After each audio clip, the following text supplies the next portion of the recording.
Saludos, os doy la bienvenida a este vuestro canal. Estaba hablando sobre Nietzsche, otro de los autores de los libros que han cambiado el mundo, según Dietrich Schwanitz. Pues Nietzsche escribió, así habló Zaratustra.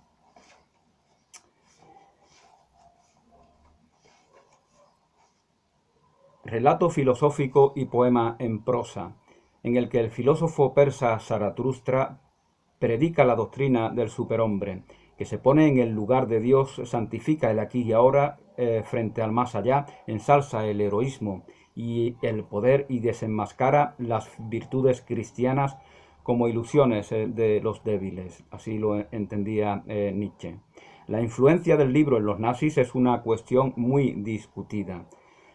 En este sentido, Juan Carlos García Borrón, en esta edición de Así habló Zaratustra, nos dice que Nietzsche Zaratustra quiere que el hombre renuncie a la humildad que le hace ponerse de rodillas ante Dios, que se exija a sí mismo su propia elevación en vez de suplicar la gracia de Dios como limosna para su miseria, que salve su vida de ser vivo y terrestre entre seres vivos y terrestres entre leones y palomas y serpientes y águilas y ranas y asnos y árboles y montañas, en vez de aspirar a salvarse de esta vida en otra soñada, en un más allá irreal, para devolver al hombre el sentido de la tierra, para hacerle ponerse de pie, para redimirle. Nietzsche proclama la muerte de Dios. Y entre otras cosas, Nietzsche dice en este libro, En boca de Zaratustra, de la guerra y del pueblo guerrero: no queremos ser perdonados por nuestros más tenaces enemigos, ni tampoco por aquellos a quienes amamos más profundamente. Permitidme pues que os diga la verdad. Conozco el odio y la envidia de vuestro corazón. No sois bastante grandes para desconocer el odio y la envidia. Sed pues lo bastante grandes para no avergonzaros de ellos. No sois bastante grandes para trascender ese odio, para trascender esa envidia. Y cree en Nietzsche que es conveniente que se enorgullezcan los envidiosos y los llenos de odio de esos sentimientos. Es una manera de querer gestionar una limitación desde mi punto de vista, queriendo identificarse con ella. Desde mi punto de vista es querer seguir estancado y preso de esa misma limitación. Pero bueno, parece que Nietzsche no lo entiende así. Y si no podéis ser santos del conocimiento, sed al menos sus guerreros. Estos son los compañeros y precursores de aquella santidad. Veo muchos soldados, muchos guerreros es lo que querría ver. Uniforme se llama lo que llevan puesto. Ojalá no sea uniformidad lo que encubre. Verdaderamente, esa es la pretensión de cualquier uniforme, que se dé uniformidad, que viene de uno, que es uniforme, una sola forma. De ahí se crea el ejército, pero también el equipo de fútbol. La uniformidad no siempre es negativo, es un referente común, un propósito que une a un conjunto de personas. Puede ser para una empresa, para una competición deportiva o desgraciadamente pues también para hacer las guerras en todo el mal que de ellas sale. Debéis ser de aquellos cuyos ojos buscan constantemente un enemigo, su enemigo, y en algunos se descubre el odio a primera vista. Solamente se puede callar o descansar cuando se dispone de una flecha y un arco. En caso contrario, no se hace sino charlar y disputar. Sea vuestra paz una victoria. Bueno, sabemos que las terribles guerras del siglo XX no se hicieron con flechas y arcos, ¿no? Aunque decía Einstein que la cuarta guerra mundial, una vez que lleguemos a la tercera, que esperemos que no lleguemos, sería con piedras y con arco y cosas de esas, ¿no? Volveríamos a tiempos prehistóricos. La guerra y el valor han hecho cosas más espléndidas que el amor al prójimo, dice Nietzsche. No vuestra piedad, sino vuestra valentía es lo que ha salvado hasta ahora a los náufragos y periclitantes. ¿Qué es bueno?, preguntáis. Ser valiente es bueno. Dejad que las niñas pequeñas digan, ser bueno es ser bonito y conmovedor a la vez. Se os considera hombres sin corazón,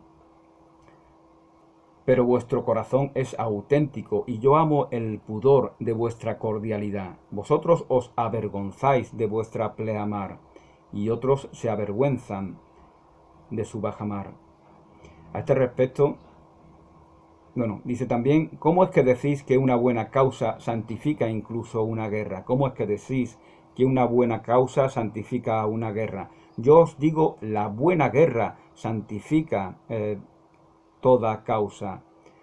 Esta proclama belicista, probelicista, la vemos aquí en esta obra, aunque nos señala Juan Carlos García Borrón una contradicción que se da aquí,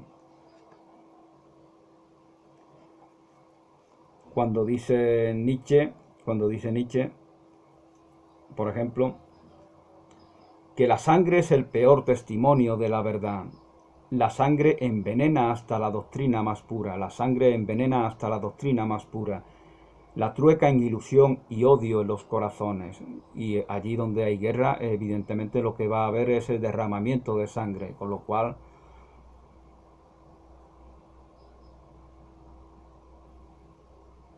no se olvide de esta idea, dice Juan Carlos Borrón, sobre la que Nietzsche vuelve en muchas ocasiones cuando se trata del belicismo, entre comillas, nietzscheano, o cuando para elogio o condena, según se haga la referencia, se le convierte en patrón del germanismo nazi o prenazi. Recuérdese lo dicho antes sobre el soldado. Bueno, leamos algunas citas de esta obra. Felicidad es la sensación de que el poder crece, de que la resistencia se supera. Eso es felicidad para Nietzsche. Es decir, una concesión combativa de ese estado de felicidad. Decía Borges que la felicidad no es un baremo adecuado para calibrar la dignidad de una persona, puesto que feliz puede ser cualquiera.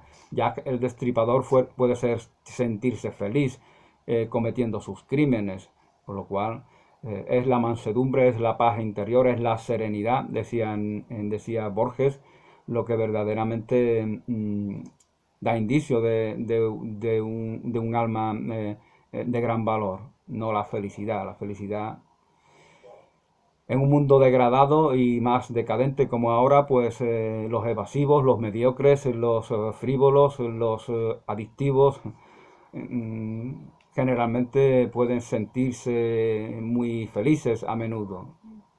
La felicidad de reducir su realidad cotidiana a lo mínimo, anclarse en lo mimético y sentirse feliz con ello.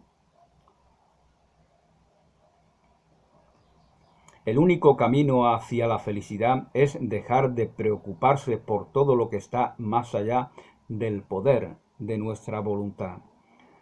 El hombre es una cuerda tendida entre el animal y el superhombre, una cuerda sobre un abismo. Fijaos la negación de la dignidad humana que hace Nietzsche, sin que realmente se tienda a comentar esto, ¿no? Por aquellos que comentan las obras de este autor. Y sobre esto hablaba Chesterton. Realmente es una negación de la condición humana. Nietzsche está cayendo en lo mismo que denuncia del cristianismo desde su punto de vista, de la negación del ser humano en toda su dignidad, en todas sus capacidades, en todo su potencial. El cristianismo ha negado, ha reprimido todas nuestras posibilidades, ha querido huir de la realidad, según lo ve Nietzsche siempre, pero verdaderamente el filósofo alemán está cayendo en lo mismo, cuando anhela un presunto superhombre que debe evidenciar que nosotros como humanos, como mujeres y hombres que somos, no somos nada. Somos algo que debe ser superado, como él dice explícitamente. El hombre es algo que debe ser superado. ¿Acaso no dice lo mismo la tradición cristiana? Somos hijos del pecado y por eso no tenemos la integridad de la que dispondríamos si no fuéramos hijos de tal pecado y viviéramos en el paraíso. El pecado mayor del hombre es haber nacido, así decía Calderón, allá en el siglo XVII, Calderón de la Barca. La verdad es fea, necesitamos a la gente hermosa para ponerla en circulación. El hombre que no tiene una vida interior es un esclavo de su entorno. También lo dice Nietzsche esto, quien no tiene una vida interior se mimetiza con la realidad que le circunda. Y como os comentaba antes, también puede sentirse feliz así, feliz de suicidarse en el lenguaje de María Zambrano, ¿no? Cuando ella habla de que suicida no es el que en un momento determinado se quita la vida, sino aquel que se la quita durante toda la vida, viviendo en su propia, en contra de su propio potencial, en contra de su propia realización, al mimetizarse. Es una negación de su individualidad, en la que se da en este mimetismo. En el que caen tantas personas. El hombre que no tiene una vida interior es un esclavo de su entorno. El hombre es un error de la naturaleza. Un error de la naturaleza. Una monstruosidad que se ha rebelado contra su creador.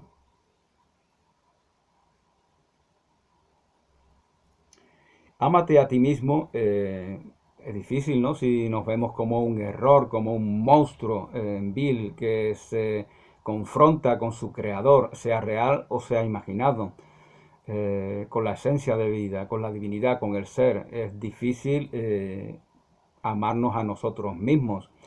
Pero dice Nietzsche que ámate a ti mismo y así te amarán también los demás. Esto lo dice un gurú de la nueva era y se cachondean de él.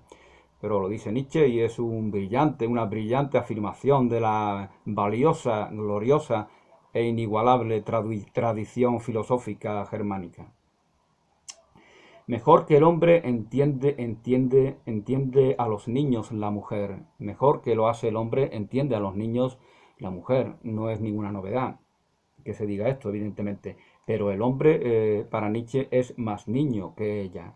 Efectivamente, en muchas cosas el varón es más infantil, aunque ya he dicho otras veces que la infancia es un valor femenino, verdaderamente.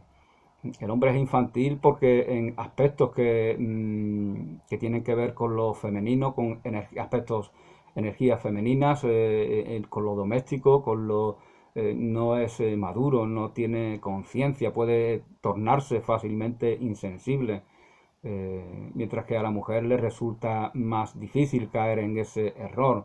Aunque en esta época no me sorprende que ya no le resulte tan difícil. Cuando se educa a las mujeres con estos valores que han pervertido el potencial del varón, pues también van a pervertir el potencial de la mujer, desde mi punto de vista. Ya vemos como en las guerras las mujeres soldados se comportan con sus semejantes, con los enemigos, con la misma crueldad con la que tantas veces lo han hecho los hombres. Quien no tiene alas no debe tenderse sobre los abismos. Pies, ¿para qué os quiero si tengo alas para volar?, decía Frida Kahlo. Aquel que no tenga de esas alas no debe tenderse sobre los abismos. Y al tendernos sobre los abismos, pues podemos trascender una realidad que ya no nos aporta nada.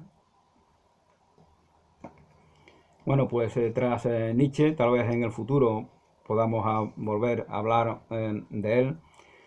Tras Así habló Zaratustra, hablamos de The Significance of the Frontier in American History. Parece que no hay traducción en español, o al menos no lo había cuando se publicó esta pequeña selección de escritos de la cultura, todo lo que hay que saber de Dietrich Wanisch. El significado de la frontera en la historia de América. Más o menos esto dice este es el título del libro de Frederick Jackson Turner. El autor se niega a explicar el carácter de los norteamericanos. Es un nuevo autor, el segundo norteamericano después de Harry Beecher Stowe. Se niega el autor a explicar el carácter de los norteamericanos a partir de la guerra de independencia contra Inglaterra a finales del siglo XVIII y lo atribuye a la frontera abierta en el oeste, esa frontera que se va ampliando. De aquí va a tomar Kennedy eso de las nuevas fronteras. Aceptemos el desafío de las nuevas fronteras. Esto también pudiera venir de esa inclinación fáustica de la que he hablado en otras ocasiones. Esa necesidad de ampliarse, de ampliar nuestra realidad. Aquí también va a tomar el nazismo algún elemento, ¿no? Ese espacio vital. En su opinión, este hecho habría obligado a la sociedad americana a fundarse una y otra vez. Así, el pionero, el ranchero, el misionero, el pionero es los padres peregrinos que llegan huyendo de la persecución religiosa. En ocasiones eran protestantes que huían de otros protestantes. Ellos son las primeras colonias de anglosajones y de holandeses que llegan al futuro Estados Unidos. En su opinión, este hecho habría obligado a la sociedad americana a fundarse una y otra vez. Así, el pionero, el ranchero, el misionero y el comerciante se convirtieron en los héroes de un renacimiento incesante, en el que el derecho y las instituciones de la civilización debían crearse una y otra vez. Este libro ha marcado como ningún otro la retórica norteamericana, The New Frontier, como antes os comentaba. La autoconcepción de sus ciudadanos, los mitos de Hollywood y el esquema de las películas del oeste en las que el sheriff es el héroe que personifica la ley. Aquí se trata a los indígenas, a los indios, a los nativos, como si fueran animales, como si no tuvieran valor, ¿no? Porque habla el propio Turner de ir expandiéndose, pero no tiene en consideración de que esos territorios ya están tomados por otros pueblos. Es como si no fuera tal cosa, como si esas personas no fueran ni siquiera personas. Esto evidentemente a lo largo del siglo XX pues esta perspectiva va a cambiar, al menos en parte. Pues Frederick Jackson Turner nos dice que la existencia de un espacio de tierra libre, su continua recesión y el avance del asentamiento norteamericano hacia el oeste explica el desarrollo de los Estados Unidos. Y esto está en relación con muchísimas cosas propias de esta nación norteamericana. El sentido de la libertad, de la innovación, del carácter norteamericano están en relación con esta perspectiva, con esta idea de frontera, esa necesidad de ir ampliando el espacio físico o en otros ámbitos de lo mental, de lo sentimental o de lo que fuera.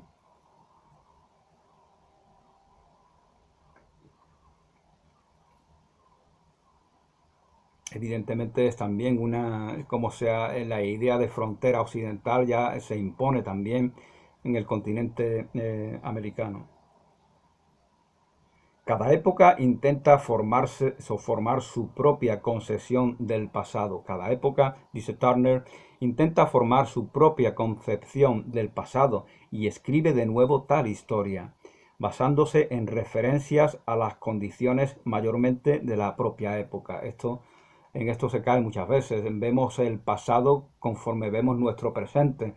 Y hablamos de lo machistas que eran, los racistas que eran, los homófobos que eran en el pasado. No podían ser tal cosa en el pasado, puesto que no concebían la posibilidad, no podían concebir la posibilidad de ser de otra forma a como ellos eran. Su mundo era distinto, estaba como limitado. no tenían la percepción, la perspectiva que ahora tenemos. Aquí y ahora es donde hay racistas y hay machistas y hay homófobos y hay xenófobos, aquí y ahora, no en tiempos pasados, en donde estos conceptos no tenían valor, ni existían, ni se concibían. No era machista, no es machista Fray Luis de León por escribir la perfecta casada, como dicen las feministas, no. ¿Cómo va a ser machista? Entonces, ¿qué son los demás?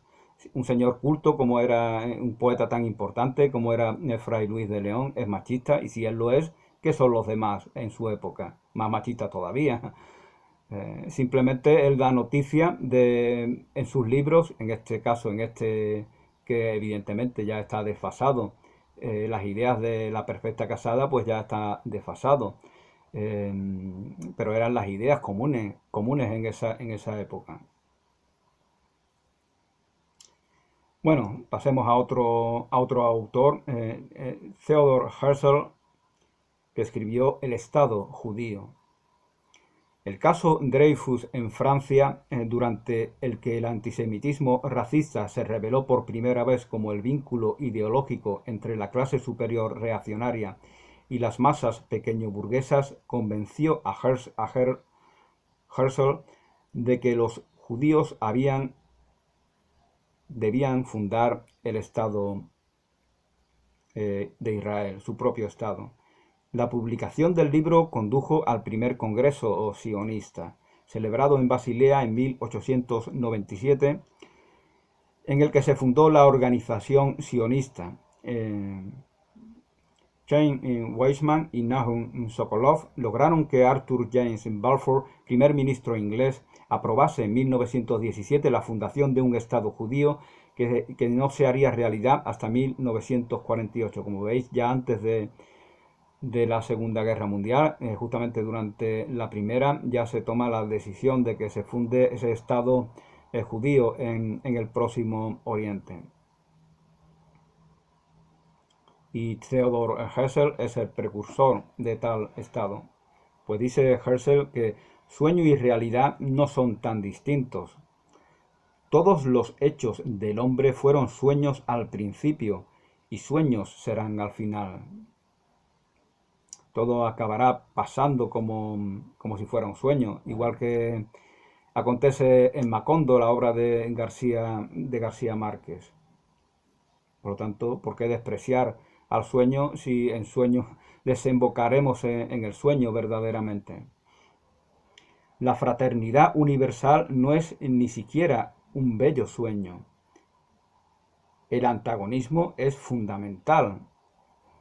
Fijaos esta crítica a la fraternidad universal, un concepto tan cristiano, pero la fraternidad universal no es negación de ese antagonismo, no es negación de la diferencia, es igual que el matrimonio. El matrimonio no es negación de la diferencia, no solo no lo es, sino que es expresión de ella. Una mujer y un hombre se matrimonian y de esa manera pues se llega a la armonía, se llega a la armonía entre los aspectos femeninos y masculinos de la naturaleza humana. No estoy diciendo que personas del mismo sexo no puedan igualmente contraer matrimonio. Pero bueno, dice Herzl que la fraternidad universal no es ni siquiera un bello sueño, el antagonismo es fundamental, es esa otredad a la cual se refiere Byung-Chul Han, por ejemplo. El antagonismo es fundamental para los grandes desafíos del hombre. El pensamiento único trae estancamiento, es la controversia, es la diversidad de opiniones, es el debate, lo que trae lo novedoso, lo que trae nuevos desafíos, lo que permite que se amplíen, utilizando el lenguaje de Turner, esas fronteras en las cuales se desenvuelve la experiencia de cada persona. Bueno, pues también dice Herzl que una nación es un colectivo de hombres que se mantiene cohesionado gracias a un enemigo común. Esto es un poco peligroso, ¿no? Gracias a un enemigo común. Entonces ya hay una actitud reaccionaria y bélica en el fundamento de tal nación. Parece que como si siempre necesitaran estar en guerra. Una nación es un colectivo de hombres que se mantiene cohesionado gracias a un enemigo común. Añada a ello la palabra judío y ya tiene la nación judía. Los judíos son, claro, si estás en guerra, si quieres estar en guerra, si te predispones a estar en guerra, pues aquellos a los cuales te vas a confrontar también van a estar en guerra contigo, también pueden derrotarte, también pueden humillarte, también pueden eh, causarte grandes daños, como efectivamente hemos visto que se les causa a los judíos, eh, al igual que el ejército israelita, pues causa tanto daño al pueblo palestino. Los judíos son ingeniosos emprendedores, solo no lo hemos sido en lo que se refiere a nuestro propio futuro. Esto es más común de lo que se cree. Es como los gallegos cuando van a Cuba y son grandes emprendedores. Sin embargo, no lo han sido en su propio territorio. Eso pasa porque a veces llegamos a un sitio y vemos que falta de algo que en el sitio de donde procedemos abunda. Entonces vemos posibilidades empresariales, por ejemplo, que no veíamos en el lugar del cual procedemos. Y esa perspectiva que tienen los judíos de no pertenecer completamente al pueblo en el cual están relativamente integrados, ese verse como distintos, ese le da un distanciamiento y les hace poder comprender mejor esa realidad de la cual no son protagonistas al completo. Y esa puede ser una razón de que haya habido tantos ingenios judíos, ¿no? Como Einstein, como Freud, en todos los ámbitos, Stefan Zweig, el escritor, tantísimos artistas, científicos, Simone Weil, Henri Bergson, etcétera, en proporción mucho más de los que no son judíos. Solo no lo hemos sido, no solo no hemos sido emprendedores en lo que se refiere a nuestro futuro. Alguien decía que verdaderamente tenían este problema los judíos. Han creado una identidad que solamente se da cuando están formando parte de otro colectivo, como los judíos en Marruecos, por ejemplo, o los judíos en Estados Unidos, etcétera. Y también se ha dado en ellos un mestizaje. Esto también es controvertido, ¿no? Hasta qué punto son verdaderamente prototipos de la raza semita, ellos que tanto se han mezclado con otros pueblos occidentales.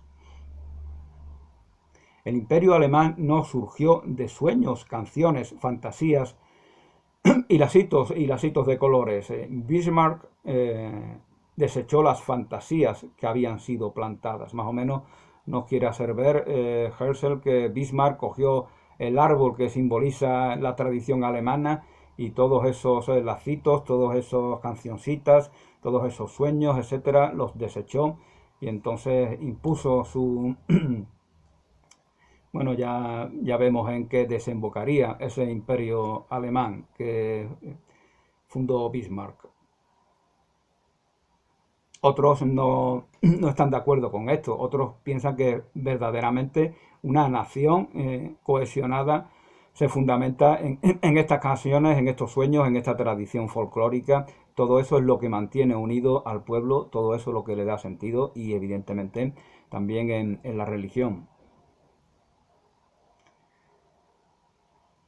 La caridad arruina el carácter de las personas. La caridad, dice Herzl, arruina el carácter de las personas. Habrá que ver qué entiende por caridad. Caridad es amor. Caro Francesco, querido Francesco, caridad, quien tiene caridad es que tiene sentimiento de afecto hacia sus semejantes. Caridad no es sentimentalismo.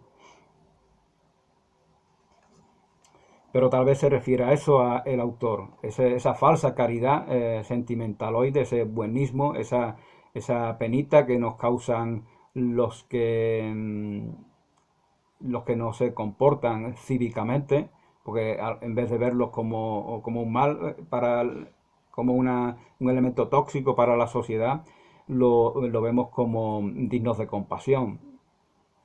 Y no podemos, o se está en un extremo o se está en el otro, como si no hubiera término medio.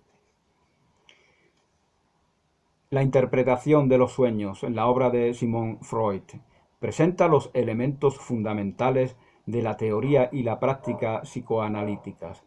El carácter erótico de los sueños, el complejo de Edipo, la libido, la teoría del cumplimiento del deseo, el simbolismo de los sueños, la teoría de la represión, la división de la psique en yo y subconsciente, la teoría de las neurosis, el método para hacer que lo reprimido aflore a la conciencia, etc. El psicoanálisis transformaría radicalmente nuestra concepción del psiquismo, transformaría la psicología por completo. Freud dice que las emociones inexpresadas nunca mueren, son enterradas vivas y salen posteriormente de forma más violenta. Esto ya lo decía Freud. Esas emociones que queremos, de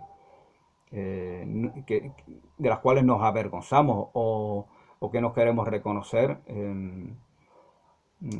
si alguien nos irrita y no expresamos tal irritación, pues nos guardamos algo que de manera más virulenta y agresiva se va a manifestar posteriormente. El efecto muelle. Estamos reprimiendo algo en nosotros y como si fuera un muelle, de forma más contundente va a ser expresado posteriormente. Con lo cual, lo conveniente es siempre expresar las emociones que nos sobrevengan.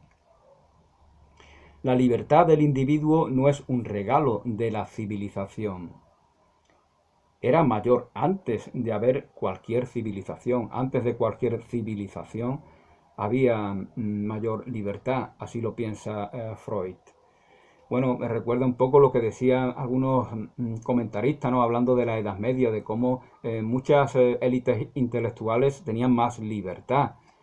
A finales de la Edad Media, por ejemplo, ahí tenemos a Erasmo de Rotterdam, que decía cosas que hubieran sido perseguidas posteriormente y de hecho lo fueron. El elogio de la locura fue prohibido por la Iglesia Católica, a la cual pertenecía como sacerdote Erasmo de Rotterdam. Posteriormente, pocas décadas después, vemos cómo se mira con lupa lo que dicen muchos místicos y religiosos y teólogos. Fray Luis de León, el citado anteriormente, por ejemplo, pasa 2 años en la cárcel, nada más que por traducir un fragmento de la Biblia. Teresa de Jesús es investigada por la Inquisición. Ya se está mirando con lupa. El luteranismo, eso es lo que ha traído, la reforma y la consecuente contrarreforma han traído en uno y otros lados una mayor represión. Además que ya se ha inventado la imprenta y eso permite que los libros se difundan más, lleguen a más personas. Entonces hay una obsesión por controlar por parte de la élite política y religiosa del común de las personas. Hay menos libertad en muchos sentidos. Aunque estamos ya en el Renacimiento, en el esplendor de la cultura, el siglo de oro, el siglo de Shakespeare, y aún así, en cierto sentido, hay menos libertad de la que se disponía en décadas anteriores. La neurosis es la incapacidad para tolerar la ambigüedad. Si dos están siempre de acuerdo, siempre y en todo, si dos están siempre de acuerdo y lo están siempre y en todo, es que uno piensa por ambos. Si dos están siempre de acuerdo y lo están siempre y lo están en todo, pues hay uno que se ha pegado como una lapa, que está negando su propio potencial, su propia realización, su propia identidad, su propia individualidad y se mimetiza con el otro, que va cargando con él. Sin amor caemos enfermos. Freud ya decía esto, sin amor caemos enfermos. La enfermedad nos da noticia de cosas que reprimimos, decía algún autor. La enfermedad es generosa. la enfermedad nos informa de aquellos que queremos negarnos. Solo precisamos de saber leer cuál es el lenguaje en el que esa enfermedad eh, se nos está, se nos está comunicando. Todo chiste en el fondo encubre una verdad. El humor, el chiste, el chascarrillo es mucho más que eh, con qué bromea una persona nos está descubriendo en qué se enfoca. Quizá por eso muchos chistes hablan de sexo, de pornografía, de homosexuales, de prostitutas. Pues es lo que determinadas personas tienen siempre rondándole la cabeza, ¿no?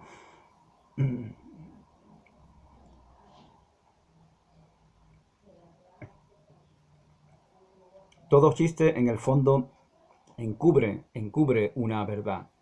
La protección de un pacto es la necesidad más importante. La protección de un padre, perdón, la protección de, esto lo dice Freud, la protección de un padre es la necesidad más importante en la infancia de cualquier persona.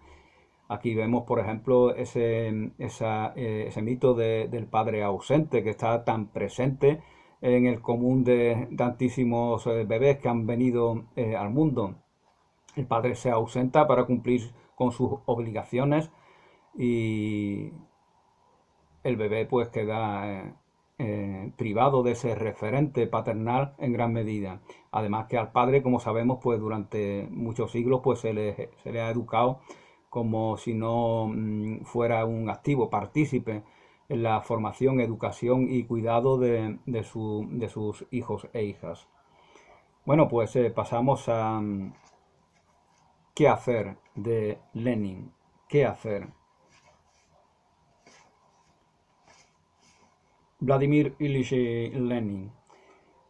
Lenin completa el marxismo con la exigencia de un partido fuertemente jerarquizado y compuesto de revolucionarios profesionales que debía sustituir la indolencia de los sindicatos por una estrategia orientada a la toma de poder a través de la revolución. Raras veces una idea ha tenido tantas consecuencias. La democracia, dice Lenin, es una forma de gobierno en la que cada 4 años se cambia de tirano. Así pensaba Lenin. La música puede ser un medio para la destrucción rápida de la sociedad.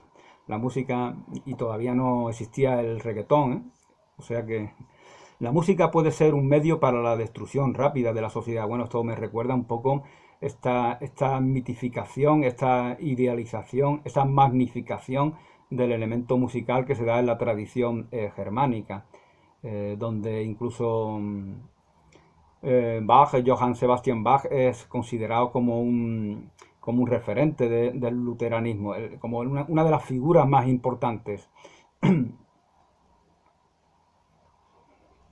Y en la novela que estoy leyendo ahora de Thomas Mann, justamente la música tiene una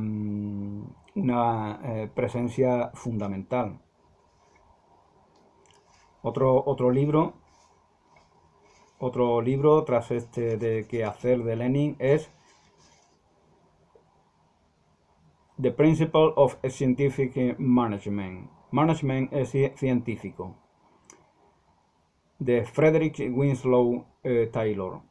Propuesta de racionalización de los procesos productivos a través de la organización científica del trabajo y de su remuneración de acuerdo con el rendimiento del trabajador. Este sistema violentamente combatido por los socialistas fue implantado en la Unión Soviética inmediatamente después de la Revolución de Octubre, esto dice Dietrich Schwanich. Taylor nos dice que la vida que se convierte en lucha continua contra las otras no vale la pena vivirla. La vida que se convierte en lucha continua contra nuestros semejantes no vale la pena de vivirla. Sobre la teoría de la relatividad especial y general de Albert Einstein. Einstein demuestra que toda observación depende de la posición del observador. y que por lo tanto no existen un espacio y un tiempo objetivos. Si una nave espacial se dirige hacia un planeta situado a 100 años luz a una velocidad próxima a la de la luz, para la tripulación solo transcurren 10 años, que se convierten en 20 cuando pasados 200 años la nave espacial vuelve a la Tierra. El sueño de la máquina del tiempo de Herbert George Wells, el escritor británico, se ha cumplido. El sueño de la máquina del tiempo, el autor también de El hombre invisible y de La guerra de los mundos. Para los terrestres, los viajeros del espacio vendrían del pasado, ya han pasado 200 años, ya los que estaban ya no están porque han fallecido, pero para los viajeros solo han pasado 20 años. De esta idea toma la obra de las películas de... ¿cómo se llama?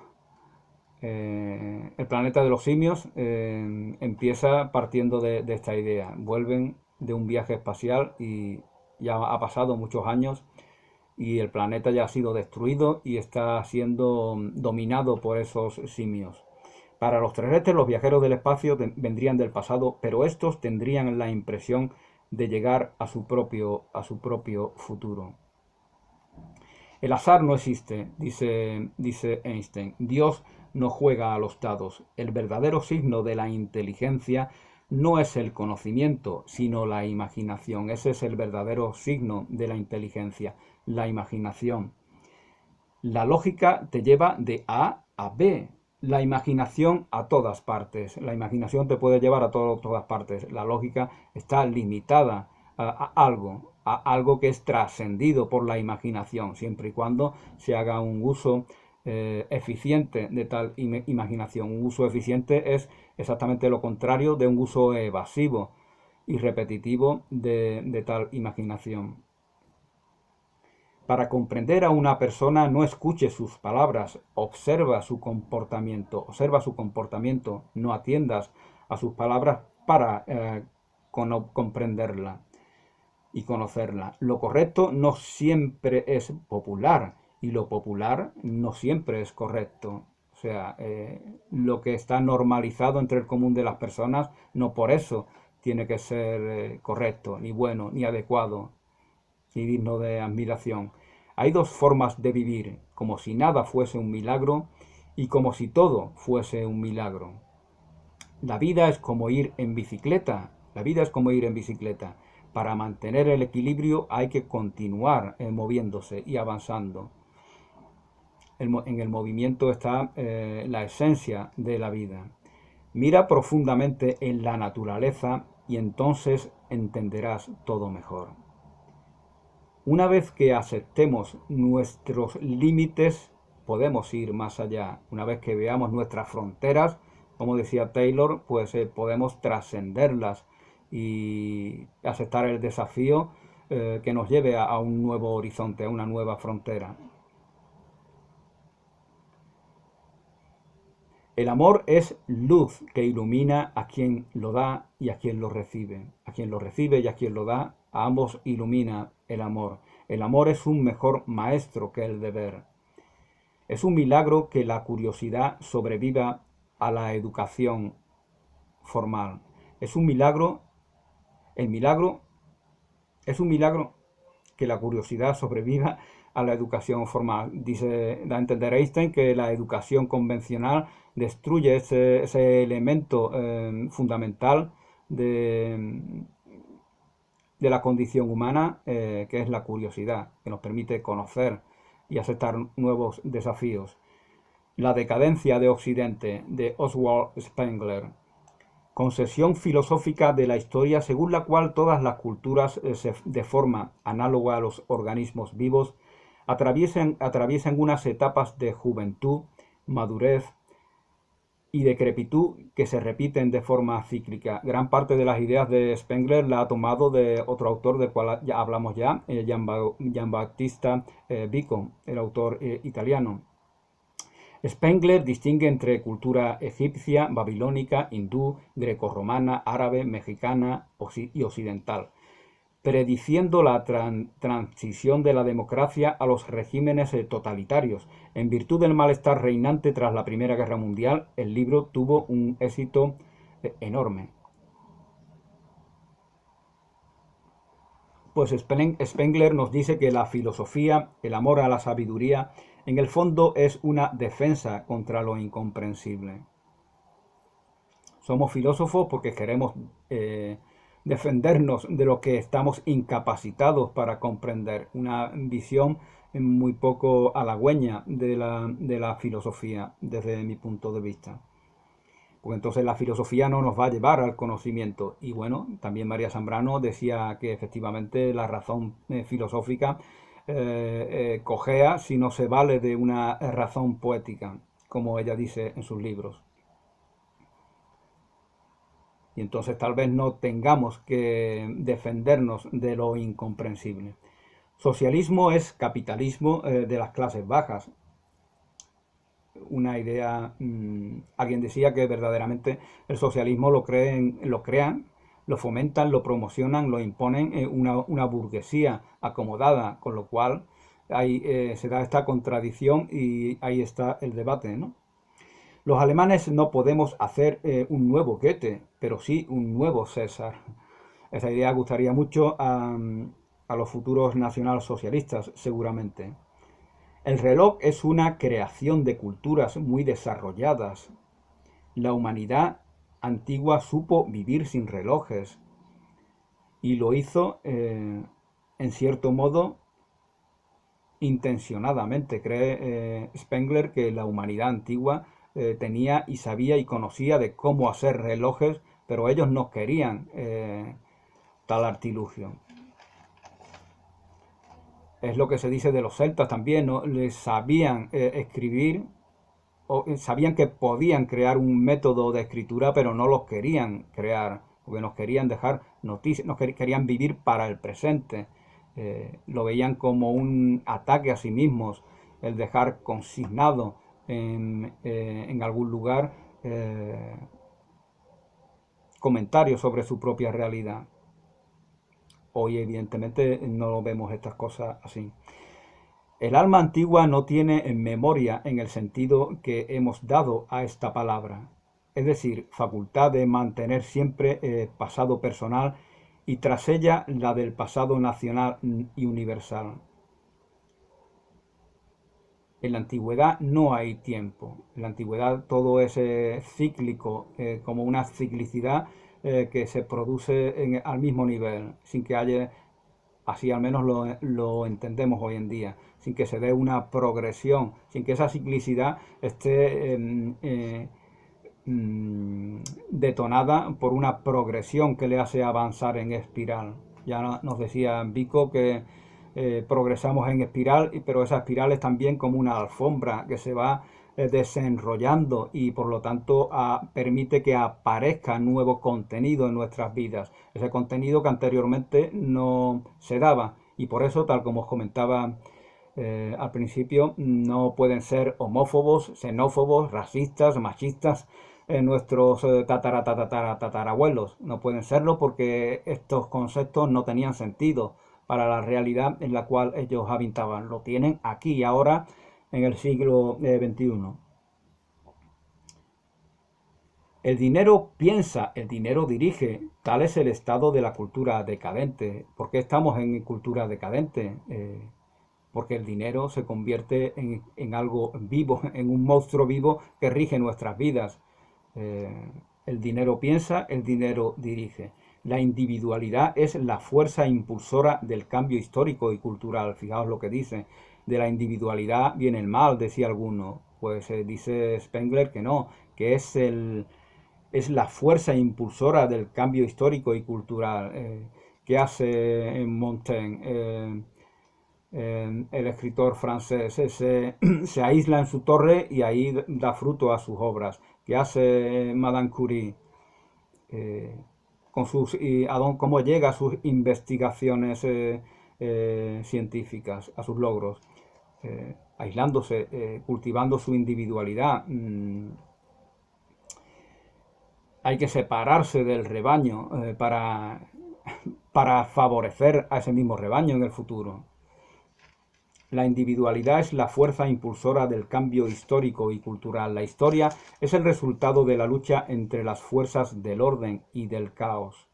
Una manera que nos evoca ese maniqueísmo, esa idea del bien y el mal como elementos creadores, pero verdaderamente en la tradición cristiana también desde muchos puntos de vista se nos habla de un Dios creador y de un demonio, de un diablo, de unas fuerzas del mal que están vigentes en nuestra realidad de la misma manera en la que lo están. Quiero decir que en el cristianismo también hay cierto maniqueísmo, o al menos en algunas maneras de concebir el cristianismo. La historia es el resultado de la lucha entre las fuerzas del orden y del caos. La decadencia de una civilización comienza cuando se pierde el sentido de trascendencia y propósito. Ahí comienza la decadencia, cuando no hay propósito, cuando no hay trascendencia, la sociedad ya no está cohesionada con un fundamento sólido. La cultura es lo que sobrevive después de haber olvidado todo lo que se aprendió. Recuerda una frase de Albert Einstein que dice que la educación es aquello que queda una vez que hemos olvidado lo que nos enseñaron en las escuelas. Pues en el mismo sentido dice Spengler que la cultura es lo que sobrevive después de haber olvidado todo lo que se aprendió. Y vamos a hablar ya del último autor, Mein Kampf, Mi lucha, de Adolf Hitler. Ilegible mezcolanza de antisemitismo, racismo, militarismo, fanatismo nacionalista, teoría del espacio vital, interpretación histórica y programa político que, dada su estupidez, nadie tomó en serio. Nadie tomó en serio, pero sí lo tomaban los miles y miles y miles de alemanes que se iban afiliando a ese partido y que leían este texto y otros similares, en los cuales pues se iban formando en esa ideología nacionalsocialista. O sea, como una secta en el interior de Alemania operaban este grupo de personas. Mi lucha ha sido el único libro cuya repercusión se debió precisamente al hecho de haber pasado inadvertido. Repito, inadvertido para el común de los alemanes, no para esos elementos sectarios que se estaban formando en ese grupo que en 1933 accedería al poder de la nación alemana. Bueno, pues Hitler nos dice cosas como, por ejemplo, que el judío es y seguirá siendo un parásito en el cuerpo de otros pueblos. Es lo que os decía anteriormente, pero en el mal sentido, en el sentido de parasitismo, no en el sentido de un pueblo que nos aporta, y efectivamente así es, ¿no? Porque a lo largo de la historia de las naciones occidentales, pues los judíos han tenido una actividad muy importante para el desarrollo de todos estos pueblos en todos los ámbitos, y naturalmente también en la literatura, en la filosofía, como es el caso de Spinoza, del cual hablamos. También hemos hablado de Albert Einstein, otro judío, Freud. Bueno, otra frase: la mezcla de sangre y la degeneración racial son la causa de la caída de las culturas. Sin embargo, justamente Spengler nos hablaba de que es el mestizaje el elemento fundamental a partir del cual emerge una nueva cultura.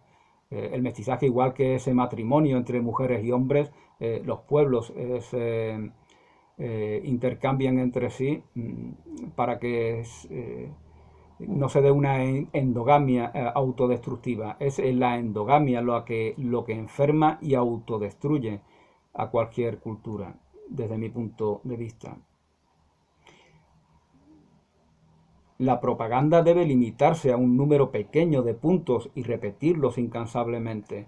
Los partidos ultraderechistas funcionan en esto. Hay una serie de conceptos y consignas relacionados con la inmigración, con los grupos de LGTBI, con el feminismo, la violencia de género. Ellos repiten, hacen una interpretación superficial que se resulta satisfactoria para sus seguidores y repiten una y otra y otra y otra vez, y ya ellos llegan a la convicción de que los que no están conformes con estas consignas que se repiten una y otra vez, pues es que no comprenden la verdad, no comprenden lo que verdaderamente es razonable. El más fuerte tiene derecho a someter al más débil. ¿Qué es el más fuerte? ¿Qué es el más débil? Ya el sentido de servicio ya no existe, porque hay una interpretación puramente belicista de la realidad de una sociedad. Concibe a su pueblo como un ejército del cual disponer a su capricho. La guerra no es solo una necesidad, sino un deber sagrado. El antisemitismo emocional llevará al antisemitismo racional. Primero apelemos a la fibra emotiva y sensible, y para luego llenar sus mentes de un contenido más rico, y de esta manera ya hemos manipulado lo racional para la pretensión que nosotros queremos de extender nuestra ideología nacional socialista. Bueno, pues con esto pongo término a esta serie de libros que han cambiado el mundo desde la perspectiva de Dietrich Schwanich. Ya nos decía Dietrich Schwanich que Thomas Mann en Doctor Fausto, el libro que ahora mismo estoy leyendo, ponía los puntos sobre las IES, sabía rectificar esta distorsión apocalíptica que de la tradición occidental y germánica habían perpetrado los intelectuales nacionalsocialistas. Gracias y hasta una nueva oportunidad.